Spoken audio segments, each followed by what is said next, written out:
Assalamualaikum dan salam sejahtera. Terima kasih kerana menonton video ni dan saya harap anda dapat manfaat daripada video-video yang lepas. Kalau anda belum lagi subscribe channel saya di YouTube, anda boleh klik butang subscribe sekarang. Untuk video kali ini, saya nak terangkan kepada anda macam mana anda boleh apply IPO menggunakan apps M+ Global. Pertama sekali, anda login dulu M+ Global Apps.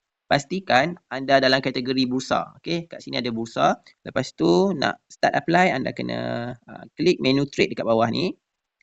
Anda akan nampak menu IPO. Anda boleh klik menu IPO kat sini. Lepas tu dia akan keluar paparan macam ni. Sekarang ni ada 3 IPO yang bakal disenaraikan. Kalau tak ada offering, dia akan kosong lah bahagian ni. Okey. Jadi contoh kalau nak subscribe saham MBEST, anda boleh klik button subscribe. Kemudian anda akan nampak deadline yang anda boleh subscribe. Maksudnya MBEST ni tinggal 5 hari lagi untuk anda subscribe. Kemudian share price 25 sen. Kemudian anda boleh select kaum. Okey, contoh macam ni. Okey, masukkan kaum. Lepas tu subscription method. Kalau anda nak subscribe menggunakan cash, anda boleh klik cash. Tapi kalau anda nak financing, anda boleh gunakan financing hingga 2 kali leverage lah. Maksudnya kalau anda ada 100,000 dalam trust account anda, anda boleh subscribe sehingga 200,000. 2 times daripada anda punya trust amount yang ada dalam account anda. Kemudian anda masukkan berapa unit yang anda nak mohon, yang anda nak subscribe. Dalam bentuk lot lah kat sini. Kalau anda nak apply 100 lot, anda masukkan 100. Kemudian anda akan nampaklah berapa subscription amount. Subscription amount ni akan ditolak daripada anda punya trust account. Lepas tu anda boleh terus tekan subscribe. So ni saya gunakan account demo, so tak boleh nak belilah. Tapi kalau anda guna real account, tekan subscribe, kemudian anda dah pun berjaya memohon. Anda mohon tapi tak semestinya dapat.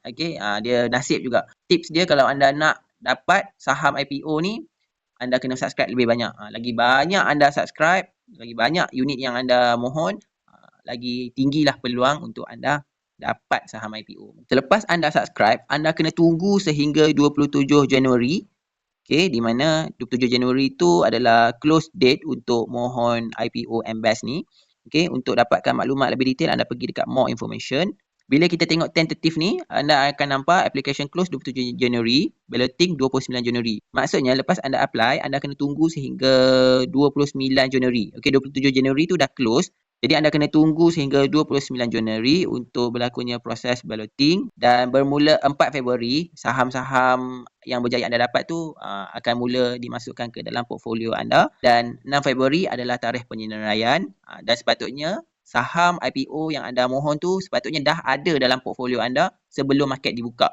Sebelum 9 pagi tu anda boleh nampak saham IPO dah ada dalam portfolio, dan bila market buka je anda boleh jual saham ataupun anda nak hold. Terpulang kepada anda. Kalau harga saham naik, anda nak jual, terpulang.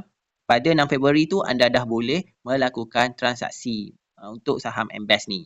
Dan anda boleh baca juga informasi berkaitan dengan saham IPO ni. Anda kena baca prospectus, anda kena baca financial statement dia, kena tengok track record lepas, ada untung ke tak. Anda kena tengok sebab apa dia apply IPO.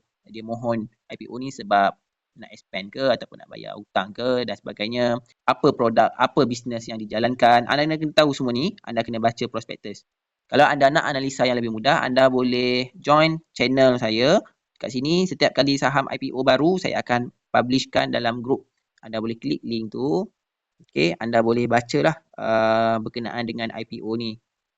Berkenaan dengan share capital, berkenaan dengan structure, business summary, revenue, fundamental analysis, semua ada dalam ni. Saya dah simpulkan dan anda boleh bacalah overall assessment. Anda nak apply ataupun tak, terpulang, sekurang-kurangnya anda dapat informasi yang jelas berkenaan dengan saham IPO tersebut. Setakat itu saja penerangan saya dan harap anda boleh explore apps M+ Global ni. Kalau anda ada apa-apa persoalan, anda boleh DM atau komen di bawah.